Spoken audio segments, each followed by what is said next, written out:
way we do it. Mickey and I were making this video, and okay, there's another video there that I haven't actually done yet with this skater, the one that, I don't know, anyway, does the most weirdest things, but I haven't finished doing that one, so I'm not going to say any more. Well, she's got abs, and women don't have abs, so that's what this one's going to be about. But anyway, so this is this doctor, and I so liked what he said. And then because of copyright or YouTube, once you stick these bits in there on top, then I don't know, anyway, that's what I did. And we get to about here, and then we realise that there's something wrong with the footage. But anyway, this is what research is like. I really wanted to make a video to everybody to, I don't know, to show them what this guy was saying, because I just found it so fascinating. And now, I don't know, but I thought, well, yeah. Put us in. So I thought, well, Mickey thinks the same, probably just to put out the information, but can't really speak for the footage now because there's something wrong with the footage. Once you see that, you think, oh. But this is the, well, I can't say the word, I can't say it, so I won't try and say it. But this is the ironic thing of trying to show people the truth or a different way, and then you get there and there's something wrong with it. I just witness live how it works. But the good thing is that you're here and you can see it with me. Yeah, two's the witnesses, I said. And when you see that, when you see the thing through his hand, that's a cartoon, isn't it? There's no way that's real once you can see through his hand. Yeah. Anyway, we're going to let the video begin, and it's just annoying because I'm sure when we're watching it, you're going to really like this guy's information, and maybe a lot of it will resonate with you. Like us. And then suddenly, you see it. I don't know. Anyway, let's play this and just pray that for some reason it's an accident, but it did kind of turn us off, really. Couldn't think much more else to say after that didn't relate to the fact that you could see through his hand. Anyway, let's play this video and tell me afterwards what you think. Thank you, Mickey. Okay, so this today the subject is the heart, and I wrote a book about this called Human Heart, Cosmic Heart, and I have a website called humanheartcosmicheart.com. So if you go to that, you can see more information about this subject and things that other people have written about it. And the way that I got started with this was approximately 35, 40 years ago. I read that Rudolf Steiner, who is one of the people that I pay most attention to, said there's three things that have to happen in order for humanity to evolve in the proper way. And you can imagine a lot of things that you would put in that category. But the three things that he said were, number one, that people stop working for money. Of course, none of us work for money anymore. The second one was that people think there's a difference between sensory and motor nerves, which is a very obscure thing, which I'm not going to deal with. And the third thing was that people think the heart is a pump. Of course, everybody thinks the heart is a pump. And it was, the question is, A, how can we conceptualize this to understand that the heart is not a pump? And then B, what does that have to do with saving humanity? So, Mickey. Yes. The heart is a pump. It's not a pump. Not a pump. Is that the first time you've heard that? Because I heard this video about a year ago. That's the first time I'm hearing it, yeah. What does that make you think when you hear that? Because obviously, I don't think you're mind. You've had a bit of heart surgery, haven't you? Yeah. It's quite a daunting task, process. Going from a heart transplant.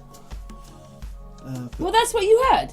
Yeah, triple bypass, and to find out of what it's going to be, saying it's pumping us in another way. But it's not, because we're going to see here, because obviously Mickey, he listened to the bit of the video last night, but we listened to most of it, but I'm gonna put the video on because he's gonna show diagrams. It's quite amazing, really. Let's continue with the video. Of course, it took me a while to figure that out, to sort of break the code. When you study Steiner, like I said yesterday, it's like being given the answers to the test, but you have to go and figure out how you get there. So after 30 years or so of trying to investigate how and why the heart is not a pump, then I think you can see why it changes everything. So that's the subject of today. And he said, Branco is correct, the heart can't possibly be a pump, and that's why we can't treat congestive heart failure better now than 50 years ago. So basically, 50 years on, they're no better at curing heart disease because he's going to explain it's not heart disease. As this video goes on, he's going to explain it's not heart disease, and they've made a mistake about everything, just like they've made a mistake about everything else with our lives. So, don't you think that's amazing? That's why they can't cure it, because they're not doing it, they're not looking at it correctly. Giving us man-made medicines to try and cure something that isn't there, that doesn't work. Yeah, and he's going to explain why. So we'll carry on. It's going to be amazing. Yes, Mickey. And I say that only because I could be wrong. I've been wrong about a lot of things in my life, unfortunately. But if I'm wrong, apparently at least I'm not the only one. So if you look at this, and this is my technological diagram of this, what you can try to imagine this with me. So you have a heart, and then you have artery coming out of the heart, and then the arteries go down to the capillaries, and then they coalesce back into veins and bring the blood back to the heart. Now, I made a mistake in the book because I said that the person who said that the heart is a pump originally was a guy named William Harvey, who's considered the father of modern cardiology. But it turns out he didn't. He said that the circulation is a circuit. Although we've talked about this quite a lot, he said circuit, like we already know we've got an electrical pulse in our hearts and in our brains. And this is an enclosed system. And I actually got something to talk about myself a little bit later on. Right? But basically, this is... Eddie's dad was an electrician, and he used to have diagrams like that. And I even put one on Unscrambled the other day about the Psy girls. And so that's all about circuits. And look at that, we're in a circuit. Obviously with electromagnetic field around us. The heart is, honestly, it's a bit worrying. The heart does so many amazing things, but it doesn't pump the blood around the body, which we're going to get to. Yeah. It'll take a few minutes, but that's where we're going to get to. Heart, arteries, capillaries, veins, back to the heart. Just as an esoteric side note, the name of the arteries comes from the root word for Mars, and the name for veins comes from the root word Venus. So the heart is inserted between Mars and Venus in esoteric thought. So when you look at this as a circuit, and the first person who said that the heart is a pump was a guy who I'm sure most of you have heard of by the name of René Descartes, who said from now on we have to conceptualize everything that happens in living systems based on the laws of mechanics, that there are no other principles at work, and nowadays you're only allowed to speak of mechanics and physical substance. And that all started with Descartes, who said the heart is a mechanical pump, and that's it. What he's going to explain is that what everybody thinks is that the blood is going faster here or slower here and faster here and slower there, so that through the heart it either speeds it up or slows it down, and it's not the case. He's going to tell us in just a minute what exactly happens, but I'm just like, I hadn't noticed artery, veins, So this is why it slows down through the artery, and when the blood goes into the veins, it all speeds up going back to the heart. But we're going to carry on because it's so interesting. Well, I think it's interesting. Yeah, it's very. It just means that we don't know nothing. We think we're so educated, and we're not. Anyway, what were you going to say? You were saying something just a minute ago. No, it's just amazing how it's starting to work out. You know, I just want to know where the pump starts and how the pressure starts. It's not a pump, exactly. No. It's it's this bit down here, does it? But he doesn't. You know, you'd have to read up more from him. Need the bottom bit. Right. Anyway, let's continue. So when you look at this, interestingly, if you do a flow diagram and look at the velocity, the speed of movement of the blood is fastest here, right before it enters the heart. And it's actually approximately the same as the speed of the movement of the blood after it exits the heart. So the blood coming into the heart is moving very fast, and then it goes through the lungs and back to the heart, and the blood exiting the heart is also moving very fast. But the heart doesn't speed up the movement of the blood.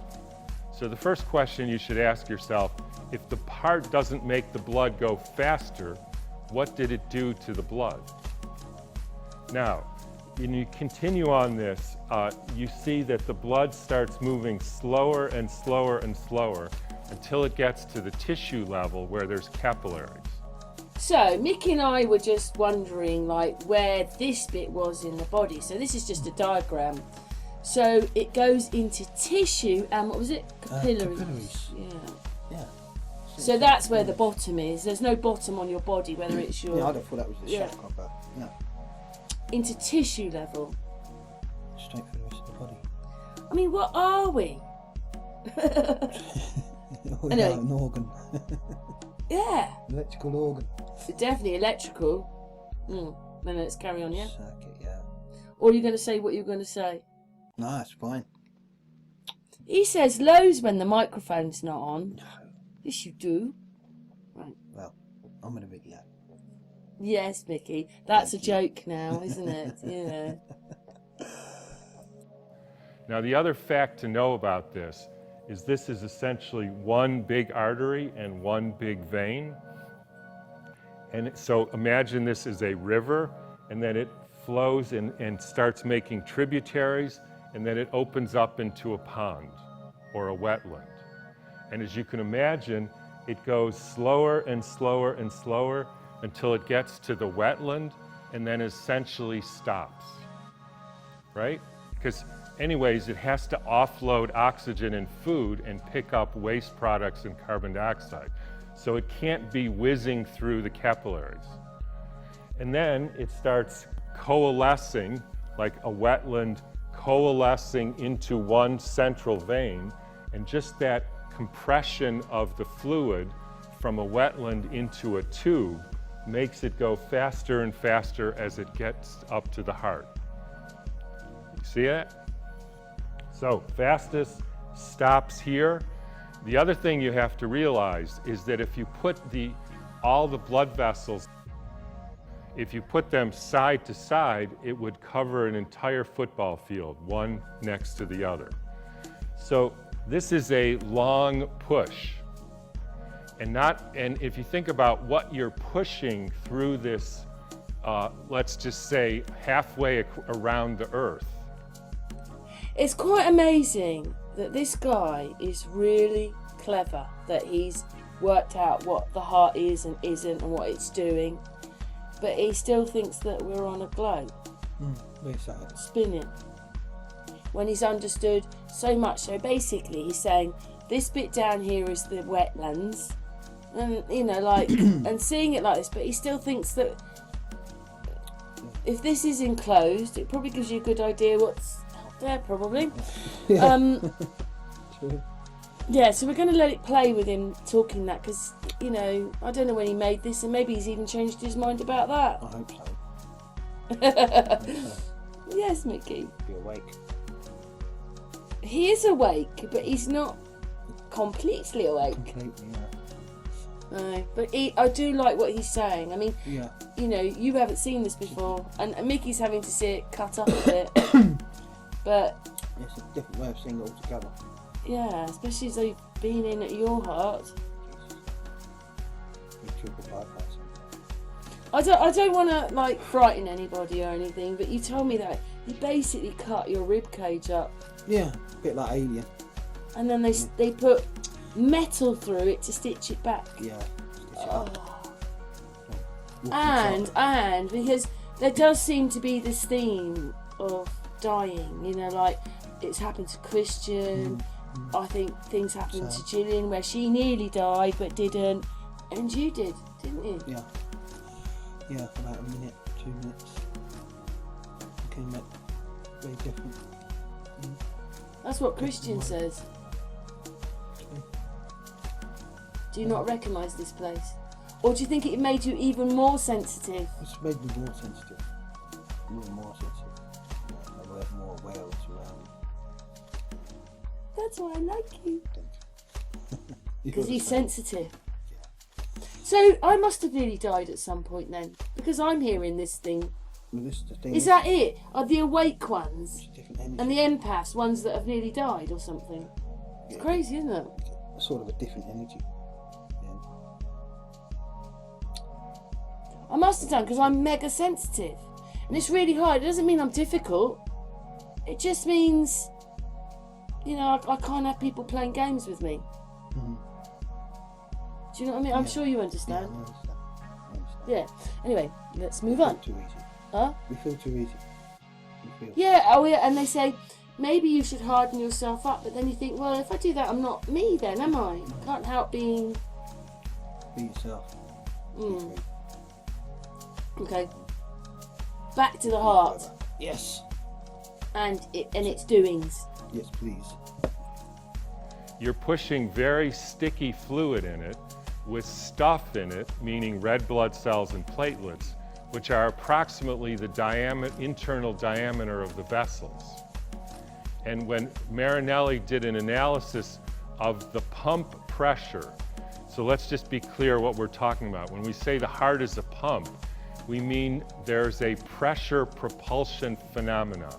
In other words, the contraction of the muscle of the heart is generating enough pressure to propel this sticky fluid around the earth 3 times with stuff floating in it. And he estimates that the amount of pressure that you would have to generate to propel that amount of fluid is about 10,000 times the amount of pressure that a 1 pound, fairly thin-walled muscular organ can generate to push all this fluid around. So how does it do that? Not only that, it didn't make the blood go faster. Not only that, the blood gets slower and slower and slower until it stops. And then by some miracle, we think that the pushing here makes the blood stop here and then restart again. And the way that I describe that to people, it's like you want to go from a bus from San Francisco to New York City, and you're going to stop in St. Louis, and the bus doesn't have an engine in St. Louis. It stops to offload passengers. How is it going to get going again to go back up to the heart? I don't know if I've ever I've watched this video. I don't know. I took masses from it the first time, but watching it the second time, it's a bit like where his hand is now is the waterlands and the capillaries and, you know, this whole thing. But the next bit's quite amazing because the next bit, you can only term it as it's God. So that's the bit you want to listen to, isn't it? Mm-hmm. Yeah. Okay, so we're going to Interesting. continue. Because anyways, any farmer or person wants to move fluid would, by definition, put the pump where the fluid has stopped, not at the top of the hill when the fluid is going to go slower and slower and slower. You don't need a pump there. Is that clear? Now, unfortunately, it gets worse, if that isn't bad enough. If you look at the outflow tube to the heart, so again, the theory in conventional science and medicine, this 1 pound organ, which when I say thin wall, some of the walls of the left ventricle, the final outflow, are fairly thick, like this thick, and some of the walls are about 1 to 2 muscle layers thick, which means you can stick your finger right through it. Interestingly, the part that's opposite the outflow tube is about 1 to 2 layers thick. Nobody would design a pump like that. So, everything's changing about the heart, about the whole thing, like, everything's changed. When you listen to this guy, everything's changed. The heart is not a pump. Why would they want us to believe it is when it isn't?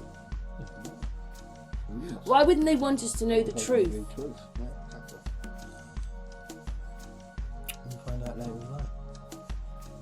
Yeah. I don't know if I'd have wanted to have listened to this at school. I don't know whether I'd have been really interested or not actually now, you know, as a kid. But it fascinates me now. He fascinates me. Yeah. But we're going to continue now because he's getting to that God bit in a moment. But if you look at the outflow tube to the left ventricle, it's called the aortic arch. And when I was in medical school, I had a job being an assistant at cardiac cath lab. So we put the dye in, we watched the dye go through the heart. And what you see is, so left ventricle goes like this, the dye comes out, the blood comes out, it goes up the arch and then down to the rest of the body. Now there is a place where it goes up to the head through the subclavian artery. But interestingly, when you look at the anatomy, see if you can picture this, so you get this so-called pump, push, then the blood goes up and then it goes down and then it goes up to the heart. And when I first saw that, I said, that is a horrible design flaw. Why would you have the blood going up and then down and then back up? That's ridiculous. And not only that, but during systole, when there's so-called maximum pumping, so relax, contract, so-called pump, the aortic arch bends in instead of straightens out. Now, here's what I mean by that. Imagine you took a flexible garden hose and you put it on a spigot outside your house, and it's shaped like this. And you turned it off, that's diastole, and the arch was like this. And then you turned it on full blast, because you better turn it on pretty hard if you're going to pump this blood all the way around the earth. What would happen to this flexible garden hose if it could move? It would straighten, right? That's what would happen. Do you know what happens to the aortic arch during maximum systole? It bends in. So basically, what he's telling you is that, say when you pick the hose up and then it's lying there and then it's filled up with water, it'll just be flat. Yeah? But in our bodies, the heart does the complete opposite, and instead of straightening up, completely bends in. Comes in itself. So obviously things in our bodies work totally different to if it was out here, you know, where the table is. Because I've already like I've been telling you about like that baby being born in that sack. That like, wow. But actually I thought about it, you think a baby is upside down maybe for months. It doesn't say come out with a brain rush, does it? So obviously when it's inside you, everything obviously works the other way round. Do you know? What's your thoughts? It bends in. It's amazing. What we were told before. Wow. Anyway, let's continue with what he says. Yeah, is that all you want to say? Yeah. Carry on. He's dying for the next bit because we've still not got yet to the God bit. He is going to say, honestly, well, what his interpretation of the only way he could explain it. Yeah. Anyway. And I remember I asked them, you know, dear cardiologist, why does that bend in? That makes no sense. And he just said, because it does. There is no possible way you can generate that much pressure to push that viscous, sticky fluid, have it not increase the velocity, have it go to zero. Somehow that pushing is responsible for getting this going again, going faster and faster back to the heart, pumping real hard. The flexible tube bends in as if it's being suctioned, and we call that a pump. So I went from the idea of, I wonder if this is true, to I can't believe anybody believes this. This is nuts. There's other things, but I only have 40 minutes, so I don't have time to go into that. But those are the main highlights of how this cannot be a pump. So anybody, therefore, would know that the pump, and when I say pump, I mean the reason the blood moves, right? We're talking about what moves the blood in our bodies, in any living system, has to be here, where the blood has stopped. You don't need a pump when the blood is already moving faster. So the next question, obviously, is what moves the blood, and what in the heck is the heart doing there in the first place, right? What is it doing there? Obviously, it has a function. So what is the function of the heart in the circulation? Now, let's start with what moves the blood. So those of you who were here yesterday, remember that I said we were taught that there are 3 phases of matter: solid, liquid, and gas. But now we know that water, and only water, has a 4th phase. If anybody wants to read about this, Gerald Pollack wrote a book called The 4th Phase of Water, where he proves this, which is an unrecognized gel phase. And I would contend that all the water in our cells is in this unrecognized gel phase, and that is the unifying principle of medicine. And for those who don't believe me, just realize that an MRI machine is a device that measures whether the water in your cell is structured or not. And if the structure deteriorates, it shows up on the screen and we say that's a tumor. If you have arthritis in your hip, it's because you have a gel protecting your hip. The gel deteriorates, and you see that on an MRI as an abnormal structuring of the water. This structured water, which is always negatively charged, has a different pH, has a different viscosity, you can prove it, you can measure it, always forms in the interaction of water and a hydrophilic, meaning water-loving surface. So it's all to do with the water. I think maybe this might be a good part to put this bit. I'm going to just stop this for 2 seconds. When he's talking about the heart and everything like that, he talks now about in there's water, and we're made up of quite a lot of water. Yeah. And what did you tell me about the blood? That it's not all over your body, it's only in certain bits. You have to think it's in our veins, but there it is in our veins. It's not, the blood actually isn't all over our body. Our body isn't filled up with blood. It's in the veins and the arteries. Yeah, only. But anyway, let's just put this video on because it made me go and look up other things. I mean, I don't know if I particularly like taking their information all the time because we know it lies, but that's what they say. So this is what they say. You know, your body's made up of 60% water. And there you go. Hopefully you can just read those, or you can stop them. And then certain parts of your body store water, like your brain, like I think that's the liver and kidneys. Someone's drilling away outside now, so I've just shut the window. Yeah, I thought that was all like, well, yeah, because we think we're filled up with blood, because when we cut ourselves, we seem to bleed. But the blood's in... I don't understand it all, really. But, yeah, I need to be a doctor now. But anyway, this is explaining, and then how much of the blood is celluline. Not is it celluline? Where is it? No, where is it? Plasma. So how much of that blood is plasma, and in the plasma is the water. So it all just gets so complicated, but I thought we'd stick this bit in here because it's just showing you a bit where they're saying what happens, but I just don't know if we can Trust them.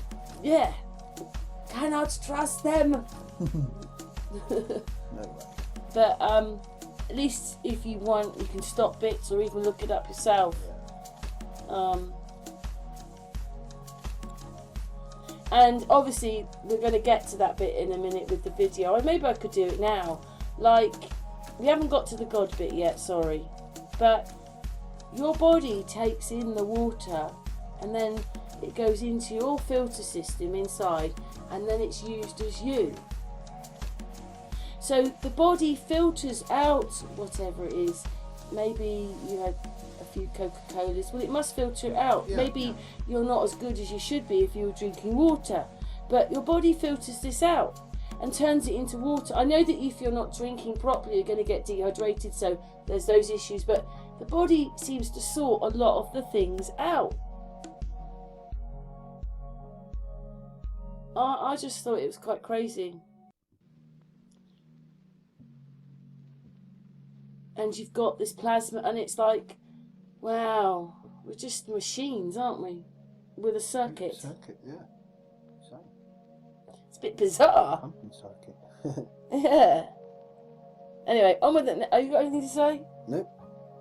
Nope, that's fine. You keeping up? Yeah. Okay. Just. Yeah. Anyway, Cool. on to the next bit.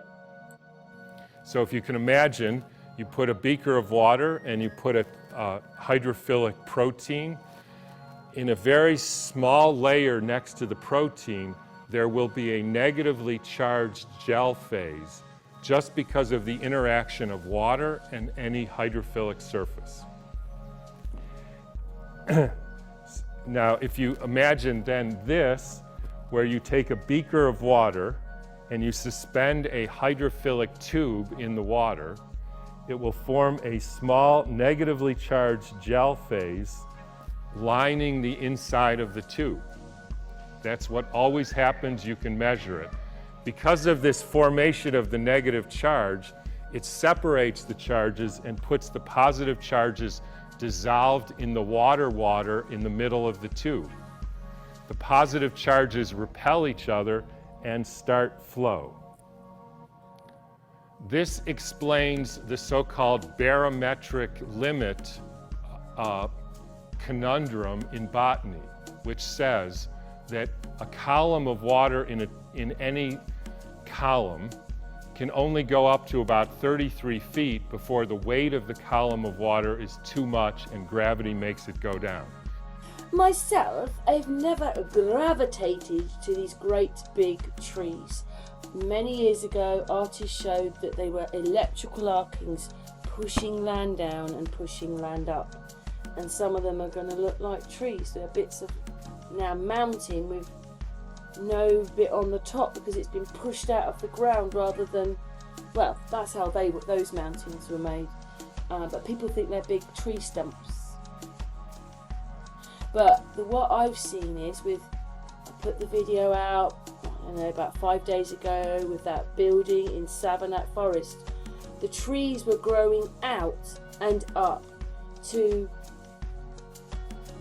well, quite high, but the bark was quite big, and I suppose if you left it and it grew, it might take hundreds and hundreds of years, but the bark would just get bigger and bigger and bigger, I don't know, and then probably be hollow in the middle. Don't you think that's crazy? So he says no trees will be over 33 feet high. Maybe that's where the clouds are. Mickey thinks they're At the pretty moment, low here, yeah. don't you? They are. Because we're on top of the Wessex Downs and they haven't.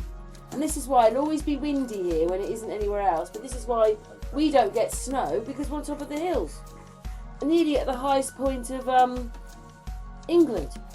But they look closer to you. Yeah, very. Really? They do look, I have to say, some of them do look pretty low today. But anyway, trees don't go above 33 feet. Yes, anyway. Get the water up the top though, isn't it? Yeah, because it can't pump the water up any higher than that, he reckons. Yeah. Well done, Mickey. Thank you. Anyway, on to the next bit. Therefore, there are no trees higher than 33 feet, which is the problem with science, because that's the theory, but the observation of any human being is, but wait a minute, that tree is at least 200 feet. How does that happen?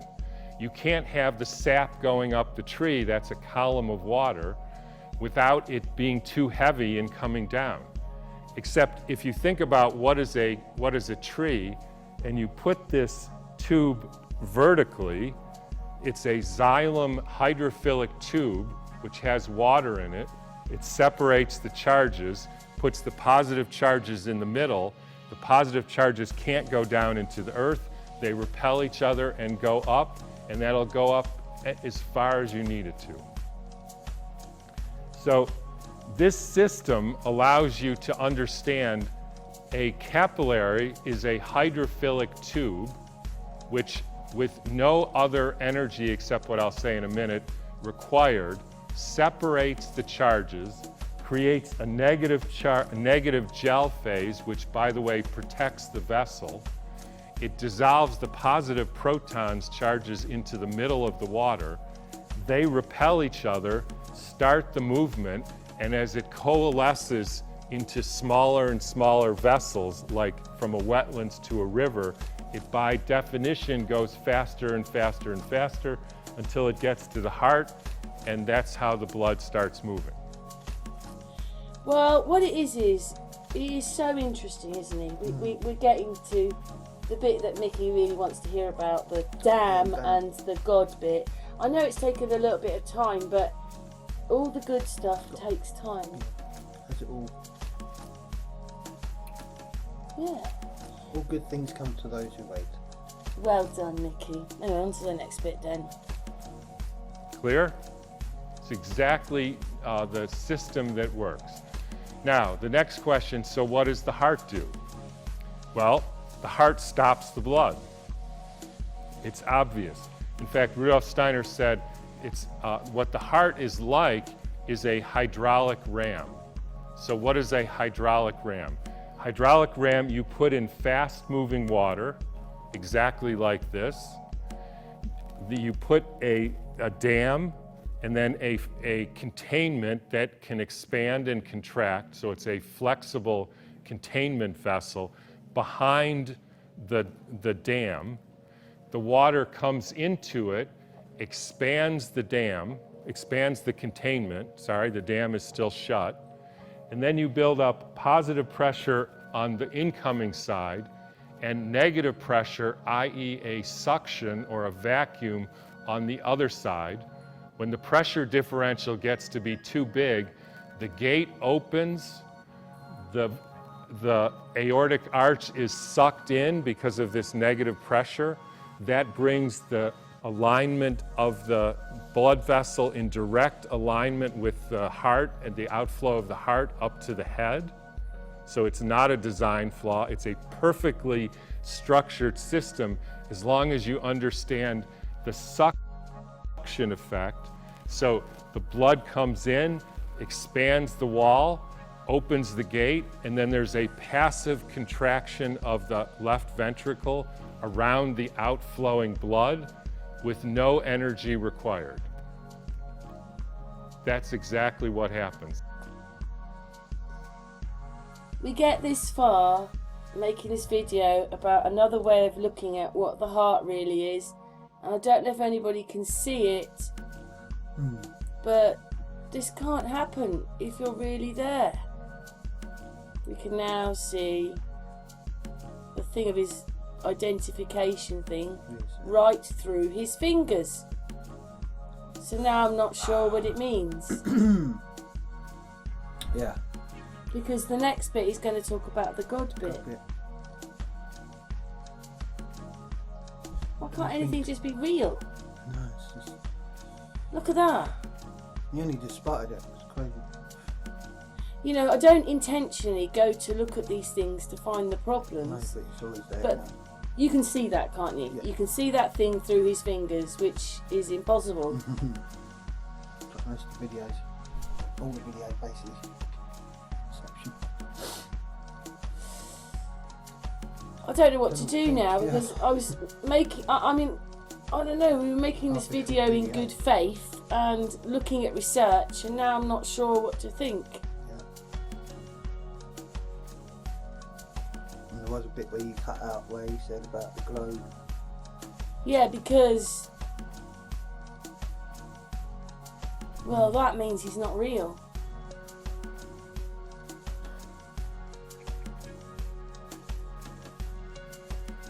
I don't know what to say.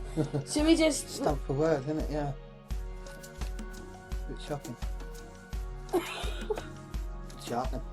Fucking shocking. Oh. Anyway, I don't know whether to go on now. Well, I have to spread the information. But who is he? Oh my God, he's not Tom Hanks, is he? Look. Oh, Jesus. See what I mean?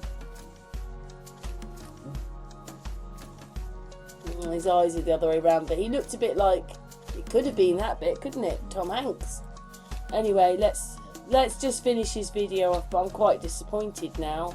Once you see that, you think, oh my God, I've just taken on board everything he said Yeah, yeah. as much as I can, because it's the odd thing, Doppelganger again. medical words and things. You think, oh, I'll forget that, but I generally get the gist of everything. And then you see that. Doppelganger. Skullduggery, shall we say. I got you quite interested in it, didn't I? Never mind. Should we play the rest of it as Yeah. we've? But I'm really upset now because how can you believe it? I actually wanted to believe what he was saying because it made sense. Yeah.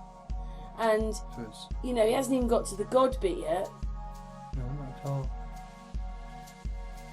Mm. Yeah. Shame. Even these two fingers behind the gold, like the metal piece. Yeah, it's like he suddenly got that in between his fingers, which he hasn't. Crazy. Crazy. Behind and in front, this thing again. Anyway, let's. How many times do you need to see it? You know, it's there. Let's play the next bit. Truth be told. But it's not, is it then? But you're showing the truth. Maybe the information's true, but he's not true. Fine line. Quite disappointing, really. I just don't know why. Why? I just spotted it. It's a split second. But that's all. You know, it's like seeing like a. You'd miss it. It's like suddenly if you caught a speck of gold glistening in something, that 1 second, you still see it, don't you? Glitter. Even if it's a second. Glint in your eye. Yeah. Well, I saw it. But anyway, let's continue.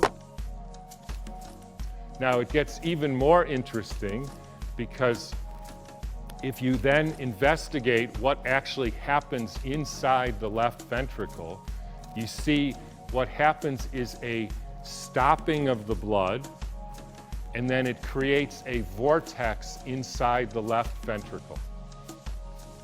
And this was first described by Leonardo da Vinci, who wasn't supposed to, but he dissected human cadavers.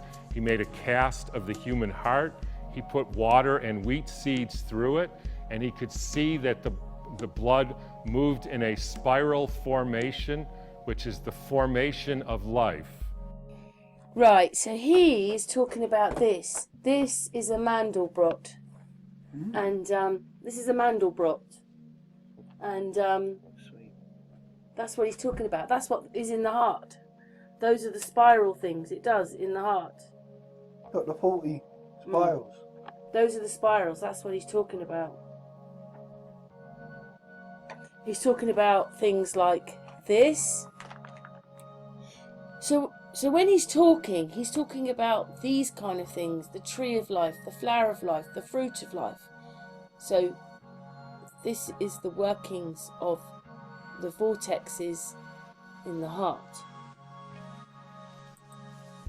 Inside the left ventricle.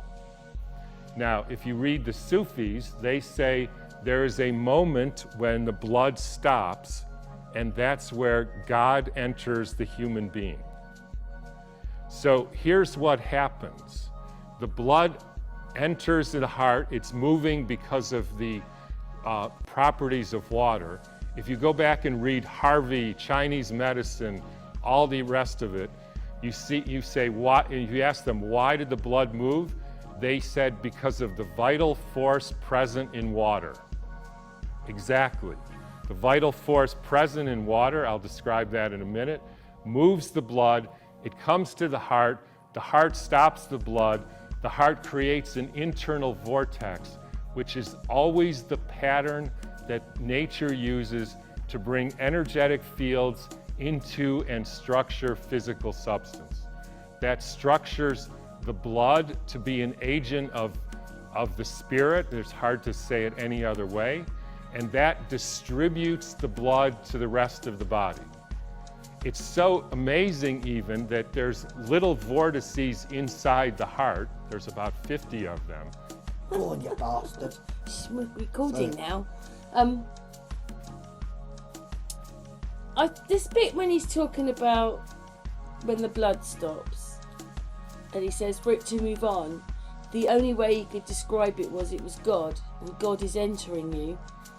And as the blood is stopping quite often, he didn't say how many times a minute, but the blood's stopping quite a lot. So what is it? Your heart's going, God's in! God is in! Because without God then, you're not going to survive, because this whole thing won't work then.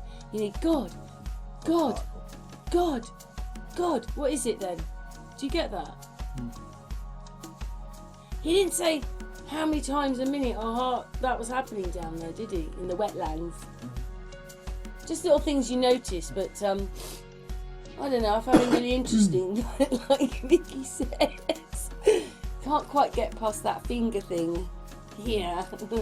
Anyway, let's get to the next bit. And they're all attached to different organs of the body. So one of the vortexes inside the heart is attached to the spleen, and it knows somehow to package the red blood cells that are old and send them directly to the spleen to be removed. Another vortex inside the heart, if there's a cut on your leg, it will dissolve some of the collagen fibers inside of your heart, put them in this little vortex, and send them to your cut on the leg to fix the cut on your leg. The heart is the orchestrator of all this, the energy of the world coming in, creating a structuring of the physical substance, and that creates life. I don't know how much more profound it can be than that. I'm not really sure what he was trying to say then, because God, every time the blood stops, you have to let God in to continue living, for it to go through the veins, and then get faster, go through the heart, and then come out, and then go down and get slower and stop again in this enclosed system. But God is, when the heart goes, the wetlands, the blood stops, and that's when God comes. It's a bit weird, don't you think? Mm-hmm. Yeah.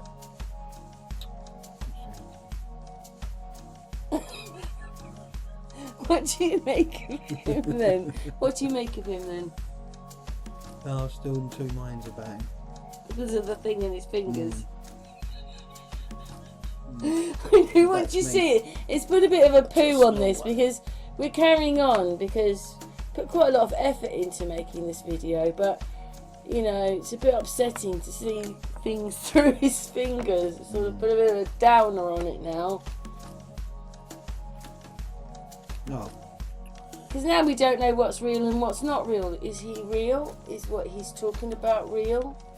Or is it all another lie? Because I was trusting him.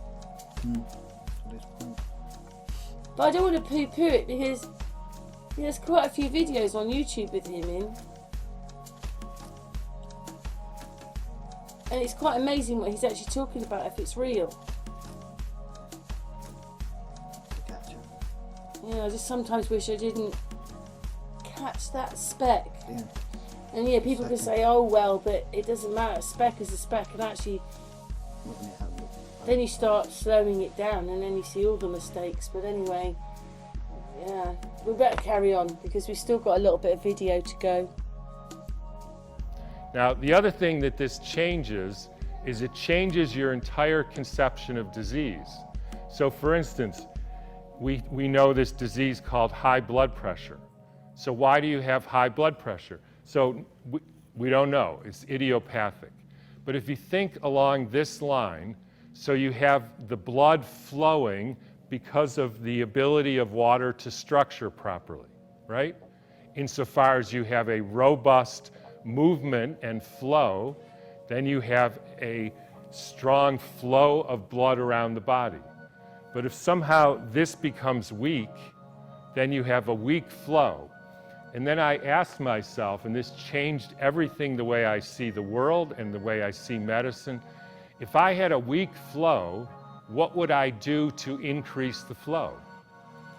The obvious answer is to decrease the caliber, the diameter of the tubes, right? That would increase the flow. That's what we call high blood pressure. It's not a disease. None of these things that doctors treat are actually diseases. They're compensation strategies, or in other words, the best the body can do if you don't fix the flow.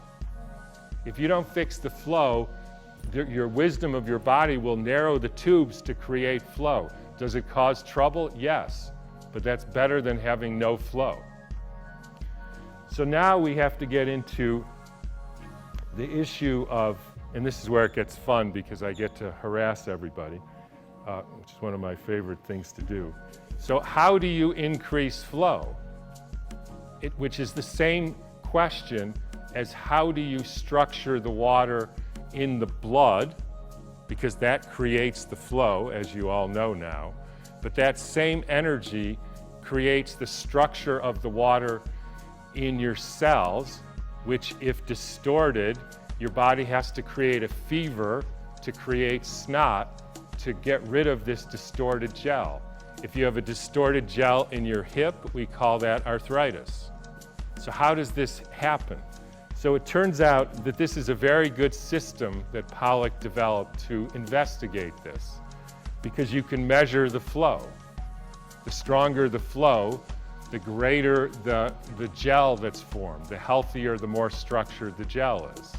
You can also measure the pH, you can measure a lot of things, but the flow is easiest. So you put this in a lead box, right? Put it in a lead box, stops flowing. You take it out of the lead box and you shine the sun on it, and that starts flowing, because the sun is the ambient energy source that is used by the water. It's absorbed into the water to create this fourth or gel phase of water. You can put this out of the lead box and put it on the earth, and that will increase the flow, because there's an electromagnetic field from the earth which is absorbed by the water, which increases the structure of the water, which increases flow, which creates health. You can put your hands on the beaker, and we have an electromagnetic field from our hands, which is the basis of laying on of hands and touch, and why it's good to be with people, and that will increase the flow. You can put your dog next to it, at least most dogs, and that will increase the flow. And then here's where it gets fun. You know what happens if you put your cell phone next to it? the non-native electromagnetic field, the wireless radiation, we're talking about radiation here, immediately stops the flow and destructures the water. Anytime you have a wireless device in your body, on your wrist, against your head, you are destructuring the water and creating a fundamental poisoning of the very integrity of the foundation of life. Now, what do I mean by the foundation of life? So here's where this whole thing starts to get very interesting, because we're told human beings in medical school are only physical stuff, right? Never mind that if you look at an atom, which is the basis of physical stuff, there's a nucleus here, and over there by the end of the room there's an electron. So what's between here and here? Nothing. 99% of the atom is just space. And that's not even to mention that atoms exist in two forms, like particles, which are 99.9% space, or waves, which are no particles at all. So here's the question. How does 99.9% space mean I can't put my finger through my leg? This is just space. Physical stuff is just space. And nobody knows. But it's an interesting question. Now, here's another way to look at that. If you took a carrot, a living thing, and said, what is it made out of? To a scientist, and one of my favorite sayings is, the trouble with science is it's not very scientific. If you ask a scientist, what is a carrot made of? It's made of atoms. So 20 million sulfurs, 3 million hydrogens, carbons, etc., right? What if you go to a chemist and get a bag of all those hydrogens, sulfurs, etc., put them in a bag, put it on the table, it's a heap. Is that a carrot? No? Anybody think it is a carrot? Nobody, because that's stupid, right? Nobody thinks it's a carrot except your doctor, because he thinks you're only made of stuff. That's the stuff. Even though 99.99% of the molecules in you are water, which is a little bit more than a cucumber, which is 96%. So what's missing from the stuff? The heap. It's not alive. So how do you make it alive? Now, the other thing that's interesting about this is all stuff is subject to two forces, gravity and entropy, meaning if you take stuff and you do that, it falls, and if you leave it there 1,000 years, it will turn into dust, just like you will. But life doesn't follow those principles. A carrot or a tree creates form, so what's missing from the stuff is the form that makes it a carrot. How do you create form? You take an electromagnetic field from the cosmos, from the Earth, from Jupiter, from the sun, from the moon, and you shine that, you energize water. The water takes the stuff and brings it into levity and something that doesn't even have a word, which is called negative entropy or negentropic force.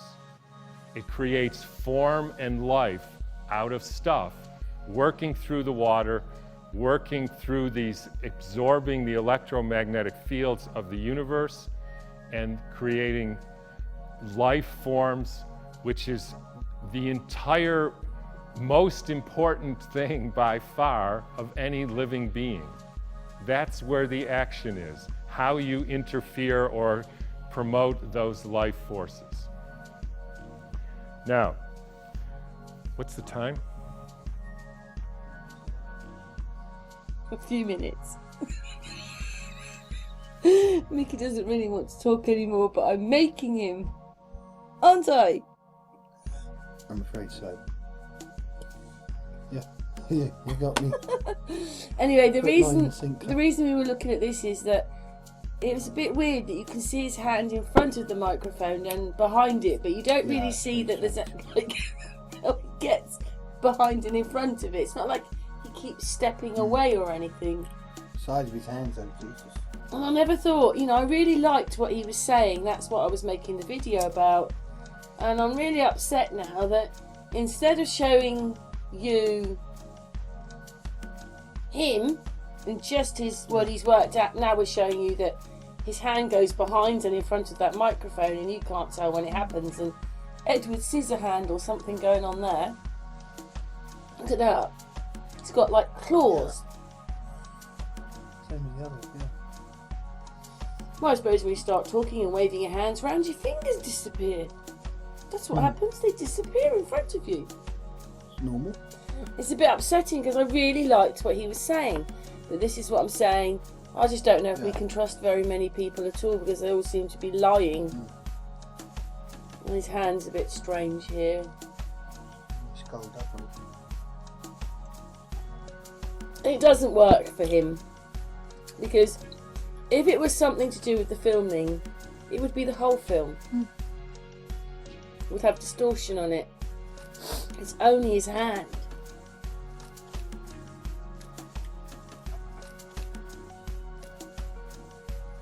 It's only his hand.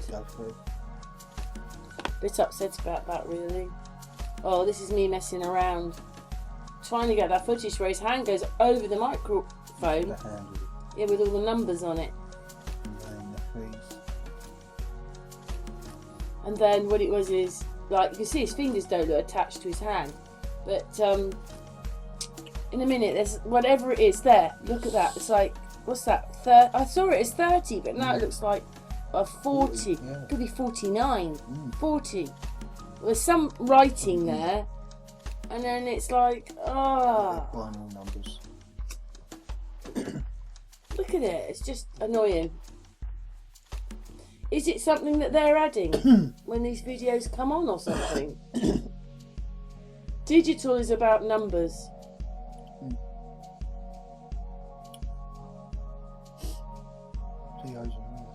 That's what I noticed. There was something wrong with his hand. When he flicks it, I don't know, his hand disappears and it just can't, that just cannot be. Here it comes, it's going to do it there. That cannot happen. Disappearing hand trick. So it means that he's not real. Bit like them skaters. I don't know, do you really think that footage can do this? Why only his hand? Nothing else is having a problem. We know he's moving it, but it still should be, you know, if you're really there, you're there. And when you're not, you're not. And he's not.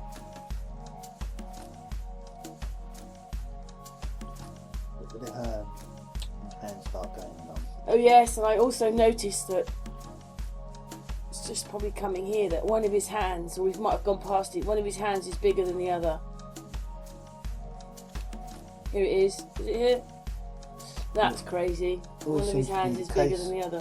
Always seems the case, don't it? One hand bigger than the other.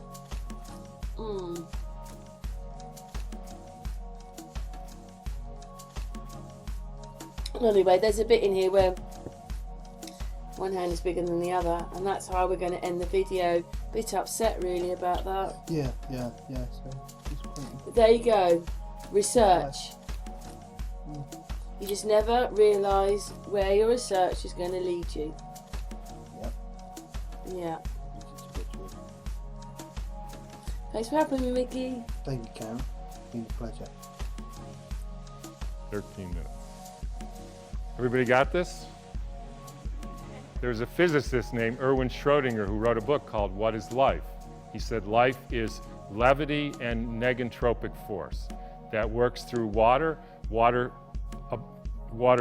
essentially takes the substance up using the electromagnetic fields from the cosmos, creates life forms out of it, circulates the blood, protects your hips, creates the field, the energy around cells that allow them to keep their distance so that they don't collect into cancer cells.